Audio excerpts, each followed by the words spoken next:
Hello, everyone, and welcome. I'm excited to have you here today as we explore the fascinating connection between the languages we speak and the cultures that shape them. Today's presentation is titled, Language as a Lens: How Culture Shapes Our Words and Our World. We'll be looking at how language influences our perception, how cultural nuances are embedded in words, and how this understanding can transform the way we think. So, let's dive in and discover the profound relationship between language and culture together. Let's explore the current thinking on how language influences our perception and cognition. Research generally supports what's called the weaker version, that language nudges the way we see the world, but it doesn't completely dictate it. In other words, our linguistic frameworks shape our cognitive tendencies without fully constraining them. Now, the modern consensus is that language does influence thought. It acts as a lens through which we interpret our experiences. However, the debate gets more interesting when we consider the stronger claims. The strong version suggests that language actually determines what we can think about, meaning we are limited to concepts that our language provides us. This leads us to the famous Sapir-Whorf hypothesis, which asks, does the language we speak shape the way we think? According to this hypothesis, language isn't just a tool for communication. It's a cognitive framework that profoundly influences how we perceive and interact with the world around us.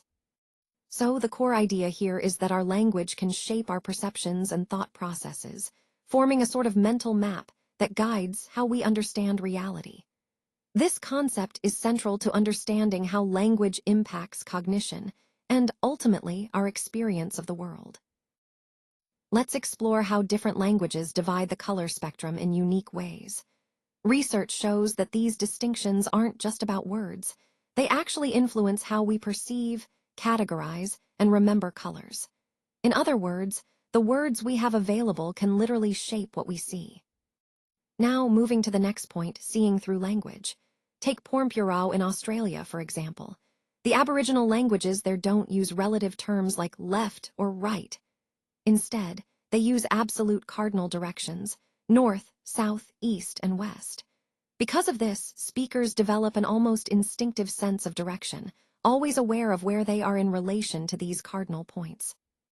This highlights a fascinating connection. Language doesn't just describe our world, it shapes how we orient ourselves within it. Whether we're talking about color or spatial orientation, language plays a crucial role in how we perceive and understand our environment. When we look at different cultures, we see that some value direct and explicit communication.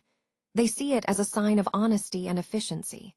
On the other hand, some cultures prefer indirectness and implication, which are often seen as marks of politeness, tact, and emotional intelligence. These differences shape how people approach conversations around the world. For example, in countries like Japan, China, and Korea, respect and social hierarchy are deeply embedded in the language itself. You'll notice that verb endings, honorifics, and vocabulary change depending on who you're talking to and their social status.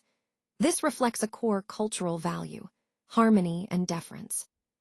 Politeness isn't just about manners, it's built into the structure of the language. So, understanding these linguistic nuances helps us appreciate how culture influences communication and the importance of maintaining social harmony. This is a great reminder of how language and cultural values are tightly intertwined. Language is so much more than just a way to communicate. It's really a bridge that connects different communities, cultures, and ways of seeing the world. When we think about it, every language carries within it a whole universe of shared understanding, ideas, and perspectives. And what's fascinating is that these shared understandings are like bridges waiting to be crossed, allowing us to explore and appreciate diverse worldviews. This idea ties into the overall theme of our presentation, that language is a powerful tool for connection and understanding. It's not just about words, but about building pathways that bring us closer together across differences. Let's explore how language influences our perception of causality and blame. Research comparing Japanese and Spanish speakers shows that they describe accidents differently, which affects how they assign responsibility. For example, some cultures are more likely to frame events as unintentional, while others might be quicker to assign personal blame. This highlights how language doesn't just communicate facts, it shapes our moral judgments. Moving on to how we conceptualize time, English speakers tend to visualize it as a horizontal line. We talk about looking forward to the future and leaving the past behind. But in other cultures, like some East Asian societies, time is seen vertically, with the past above and the future below. This difference reveals how metaphor structures our thinking, influencing not just language, but how we understand abstract concepts like time itself. This brings us to a broader point: the power of metaphor in shaping our understanding. Metaphors aren't just poetic devices, they are fundamental to how we grasp complex ideas. They help us make sense of things that are intangible, linking our language to our thought processes. So, by studying these cultural differences, we see how deeply language and thought are intertwined, especially when it comes to framing events and understanding causality. Each new language we learn acts like a new lens through which we can view the world. It's a different way to frame and reframe the challenges we face, offering fresh perspectives. When we switch between these linguistic frameworks, we open up multiple paths to creative solutions that we might not have seen otherwise. This highlights how language shapes our thinking and problem-solving abilities. Bilingual and multilingual individuals tend to show enhanced cognitive flexibility and mental agility. Basically, juggling multiple languages trains the brain to be more adaptable and quick in its thinking. And as we've seen, many people speak two or more languages, more than two, in fact, adding to their cognitive toolkit. This idea of multilingualism isn't just about communication. It's about gaining a cognitive advantage that can help us navigate complex issues more effectively. So, in the context of our overall theme, it's clear that language isn't just a tool for communication, but a powerful asset for innovation and problem-solving. The loss of a language is far more than just losing words or grammar. It's really about losing a piece of ourselves. When a language disappears, it signals the erosion of identity for entire communities. It's like the silencing of ancestral voices that have carried knowledge, stories, and traditions for generations. And what's really profound is that each language embodies cognitive frameworks, ways of understanding the world, that have been developed over thousands of years. Indigenous communities around the globe are racing against time to preserve these languages because they contain irreplaceable cultural knowledge. We're talking about oral histories that connect us to the past, ecological wisdom that helps us live sustainably, spiritual traditions that shape their worldview, and unique ways of understanding human existence itself. Every 2 weeks, a language disappears, and with it, an entire worldview vanishes. It's a profound loss, because language is not just a tool for communication, it's a vessel of culture and identity. So, when we think about language loss, we're really talking about a broader cultural loss that impacts us all. Between the ancient script and the translation algorithm, there's this fascinating space that really encompasses the full story of human language. It's more than just words. It's a living archive of our culture, our memories, and the meanings we attach to things.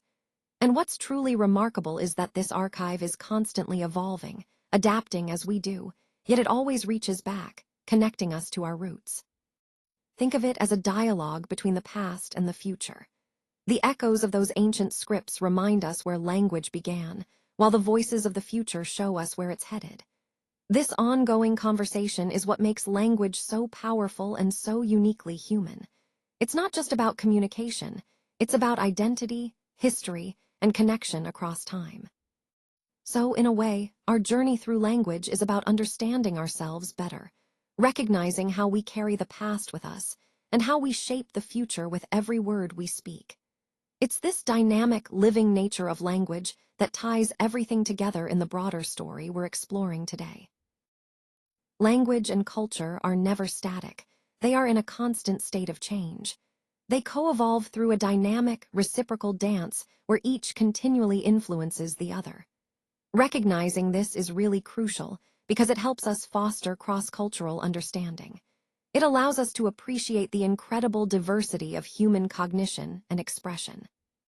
When we look at how communities evolve their language, we see that shared meaning is fundamental in building identity.